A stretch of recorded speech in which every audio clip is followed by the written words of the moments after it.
Of course, Busa has welcomed the Labour Court's decision to interdict the banking strike. Nedlac's convenor for Busa, Kaizer Moyane, joins us now in studio. A very good evening to you, sir. Thank you very much for your time. Essentially, your comment on today's ruling in favour of Busa. Thank you. Busa welcomes the ruling.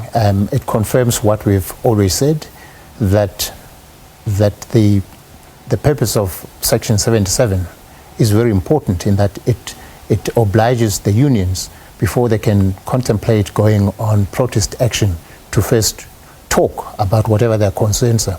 And the judge basically today said the unions had failed to do that, and they could not go on protected protest action until they have fulfilled that particular obligation. So in terms of Section 77, protest action is not the central point. It's discussions first, and only if you fail to resolve your issues through dialogue can you then contemplate protest action. Has there been an attempt from either Nedlac or Busa with the unions and affiliates to actually come to a round table and have those talks? Has there been engagement in this for them to want to go and take it to a strike? So SABC has never been to Nedlac. That's the starting point. COSATU went to Nedlac in 2017 to complain about the state of the economy being in crisis.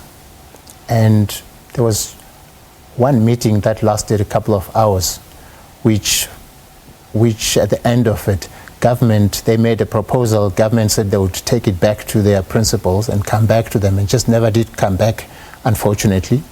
And then COSATU saw that as deadlock, and then decided to go on protest action. So there have been no discussions. There's been no discussions whatsoever. Which is the point that Busa has been consistently making, that you can't then 2 years later decide that in 2017 you did not reach any conclusions or agreements. Now you want to go on protest action for the second time on the same notice.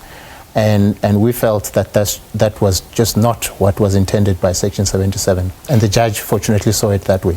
But now, based on the ruling, we've heard COSATU SG come out forward, Joe also saying that they have told their members to stand down, at least for now. They do intend to appeal today's ruling, so that doesn't necessarily rule out the possibility of a strike looming.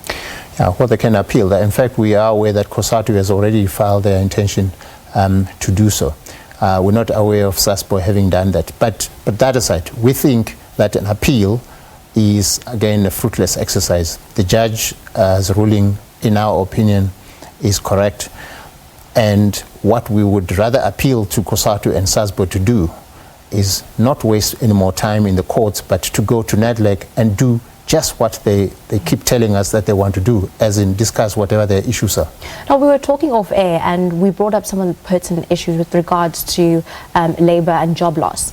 And having a look at how this system could have possibly come to a standstill, you essentially assured me off air that we have online banking, we have apps, and in most cases things would go on necessarily as normal. So this would also somewhat highlight then the need for some jobs that possibly don't need manpower.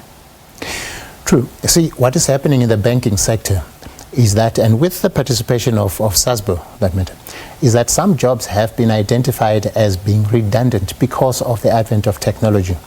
And through discussions, those jobs that have been identified as redundant are being repurposed.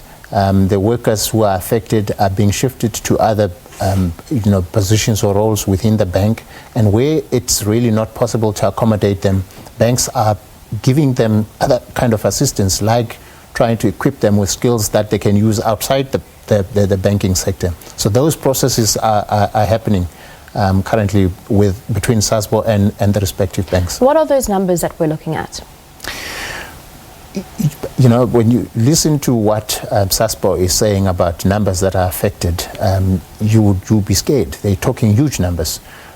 What's been in the public, you heard about Standard Bank, for example, closing about 91 branches.